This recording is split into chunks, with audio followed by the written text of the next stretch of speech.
We're going to do something a little different today and absolutely burn through this video. It ended up being a 9-hour day of micro-fussing everything.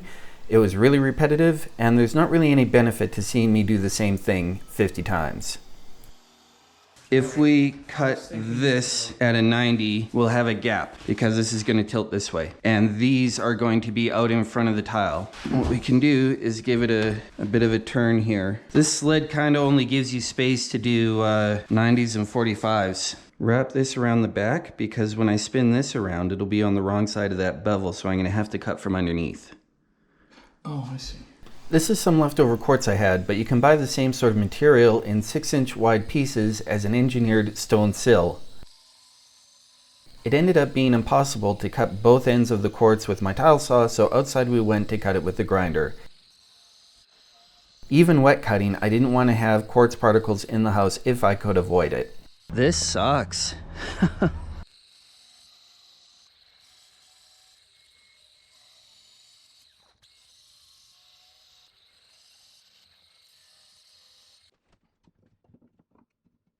Well, this one should hopefully be okay. In case you haven't heard it enough by now, all your horizontal surfaces should have a slight slope to encourage water to run off towards the drain. You can do this with your framing, but most people end up just doing it with thicker and thinner amounts of thinset. I'm pretty good left to right.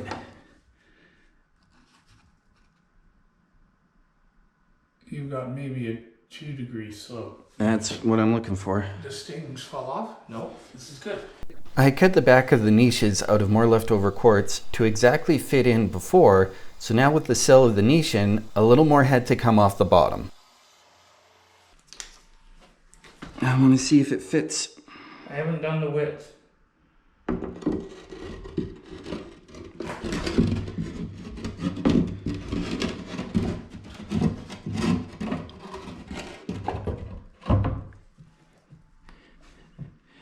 Okay, that's a fit.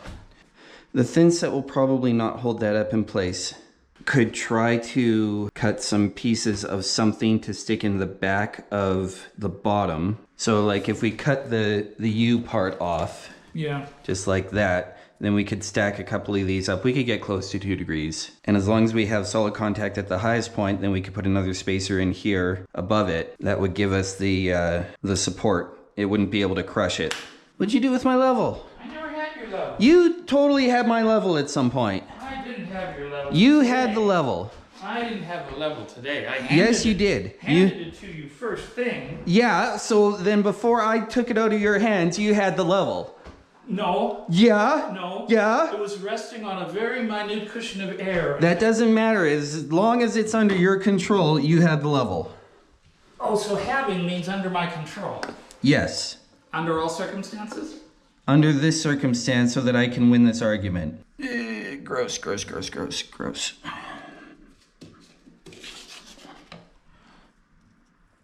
That is not gonna go down anymore. There's a little bit of thin set underneath. Yeah. That's pretty close. Okay, so that's that problem solved. Yay.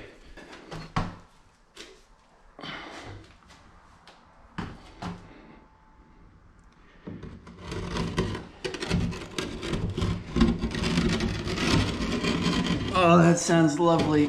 Oh, and it feels even better. I will acknowledge that the trowel lines were going the wrong direction here. Ideally, you want them to go the shortest way. This is a fairly light piece and isn't going to be subject to any stress, so I really didn't care, and this was easier. That looks nice though. It sure does.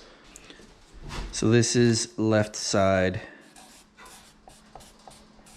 This piece of MDF was a template I made to be able to quickly and easily mark the slope for any tile pieces that were going to be above or below shelves in the niche. And here's where the horribly repetitive part starts. Each piece needed at least 3 cuts done, and that's assuming that I got them right the first time. There were 13 pieces per niche, 6 on each side and 1 on the top, for a total of 26 of the fussiest tiles I hope I ever have to cut. That should do. That's just a bad cut there. That's gonna get grouted. I expected these to not line up super duper great, and that's part of why I didn't want to miter them, because I would have been back and forth fighting both edges of miters. It's one of those things where once you commit to it, you have to do it perfect, or like, why even bother? And at least this way I can say, well, I didn't even bother, so it's okay. And while YouTubers are loud about mitered tile trim, nobody in real life actually cares. It's certainly good enough. Let me take a picture or two.